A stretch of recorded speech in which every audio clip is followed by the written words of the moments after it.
Joining us right now on the show. Every time I've gone on his show on the Infinity Sports Network, Reiter Than You, I get like the hero's welcome from Bill.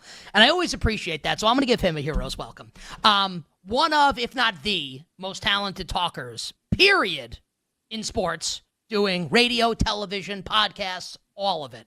He's absolutely sensational. The radio show on Infinity is tremendous, Reiter Than You, weekdays. And the national NBA insider for our friends at CBS Sports. Great NBA podcast with our pal John Gonzalez, Beyond the Arc, where he has been talking about the Indiana Pacers since before Pacers fans have been talking about the Indiana Pacers this season, and a hell of a nice guy. On Twitter at Sports Reiter, my good buddy, the great Bill Reiter. Bill, welcome to the show. Happy NBA Finals, my friend. Happy NBA Finals to you. That's a hell of a welcome. That is nice. Thank you, Mr. Costos. All right, let's talk about what's going to happen starting Thursday night, NBA Finals. Oklahoma City, a massive favorite, minus 700. They are to win the title over the Indiana Pacers. How do you see this series playing out? Who wins it, and in how many games? So this is like, there's recency bias. The problem with people like me, I'm not going to say all of us, is that an ego gets involved. So I've been taking the Pacers in every series because I was on the Pacers really early in February. And was I right, or did I just want to point out in every interview I wrote about the Pacers in February? No, you were right. No, it's okay. They made it. I'll say it so you don't have to. You were actually 100% right about it. There's no question. Yeah, you know what? I was right. And to all you people in Wisconsin who yelled at me for saying in October Giannis was going to get traded in the summer, you can shut up too. All right, so here's the deal. The Pacers are probably not going to win the series. I think they can push it to 6, and if the number got a little bit bigger, I would have my friends bet on. I've had all of my buddies betting on the Pacers throughout the course of this series, either the Pacers in general or aiming for like the Pacers and look for a middle later. I'm not quite there yet, and I haven't talked myself into it because the game, obviously, we have time. I'm strongly thinking about convincing myself the Pacers can win the series. I don't think they will. I think the Thunder are legit. Oklahoma City has proven that whatever sort of learning curve there needs to be or nerves doesn't apply to them. They are outstanding historically in the regular season, especially defensively at transfers. But the Pacers are built in a unique way where the Thunder would go and they would shut down Anthony Edwards, or they would make life really hard for Nikola Jokic. And they did. Jokic had bad games, which is rare because they can switch everything in Oklahoma City and they're amazing defensively. That doesn't work with the Pacers. Their lack of star power, I actually think, benefits them because you're going to shut Halliburton down, it'll be Siakam. You're going to shut Siakam down, it'll be one of 7 other guys. Rick Carlisle runs out such a deep lineup, such a depth in terms of his rotation. I think the Pacers have more of a puncher's chance than people give them credit for. You bet here on this Tuesday. Bill Reiter, our guest, NBC Sports Now Power Hour. Bill on Twitter at Sports Reiter. I would love for you to expound on this a little bit because, Bill, I haven't heard anyone say, and like to be fair, you didn't say it, that Indiana's going to win the series, but you're contemplating, you're toying with the idea. So, and maybe you kind of answered the question I'm going to ask you already when you're saying like spread the ball around. Maybe Siakam has it one night, maybe Nesmith has it another night. If the Indiana Pacers win the series against Oklahoma City, is that how it happens, or is there another way it happens if the Pacers win? I think it is. So I have this sort of evolving belief that we have entered a brand new era in the NBA, and this is probably the start of it, and we've been transitioning, and the old era was big threes and big twos, and then sort of that was locked down by LeBron and Steph. I mean, they accounted for how many of the finals appearances the last 15 years.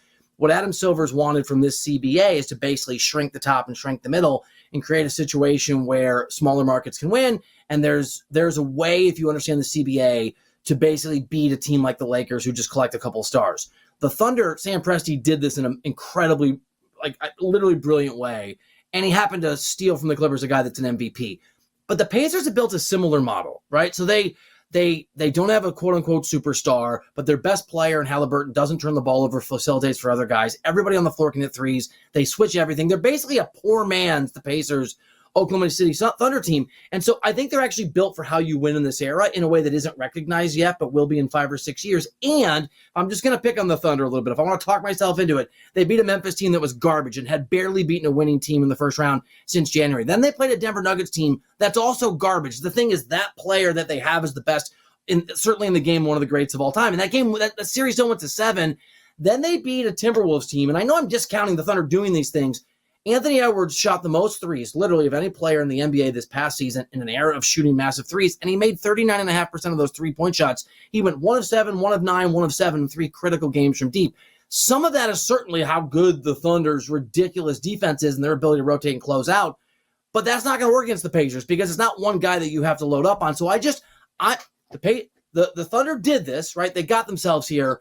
I'm just not entirely convinced they're as unbeatable and formidable as we have sort of built up in our mind. I think the Pacers match up well because they'll keep moving the ball, and I just don't know. Meaning it's a variable I don't have the answer. Are the Thunder this good, or do they play 3 teams that were not, in part because in the last series, and I do like the Timberwolves, because Ant forgot how to shoot a 3-point shot. It was I had a bunch of Minnesota bets. He certainly did forget how to shoot. It stunk. It stunk. For people that agree with Bill and his analysis there, at BetMGM, if you like Indiana plus 2.5 games, you actually get plus money on that bet at BetMGM, plus 105. Indiana plus 2.5 games in the NBA Finals. Look, we could talk NBA Finals for the next hour. We only have a couple minutes left, and Bill, while we have you here, as I said earlier, and it's true, you're as plugged in as it gets. And you've been saying since October that Giannis is going to get dealt. So this can be a Giannis answer. It could be Durant. It could be somebody else. Give us a Bill Reiter prediction of something like cataclysmic that will happen this summer in the NBA that will affect the way that we as sports bettors think about and conceptualize next season. Okay, I think Kevin Durant's going to be a Rocket, and so I don't know what the futures are, if you can even do that right now, on the Rockets winning next year, but I think Durant to the Rockets is the likely outcome. I don't know where Giannis is going to go because my understanding is Giannis is not going to pull a trade me here only. He's going to give a list so that the price can be driven up at least from Milwaukee. He can leave on the right terms if he decides to leave. I don't think it's an impossibility that Karl-Anthony Towns gets traded. And that is, look, it could happen. I've heard people speculating about it. People that I know around in front offices are gossiping about it. I think it's possible. I don't think Leon Rose has made a decision. I think he also has to hire a head coach and figure out what sort of they think.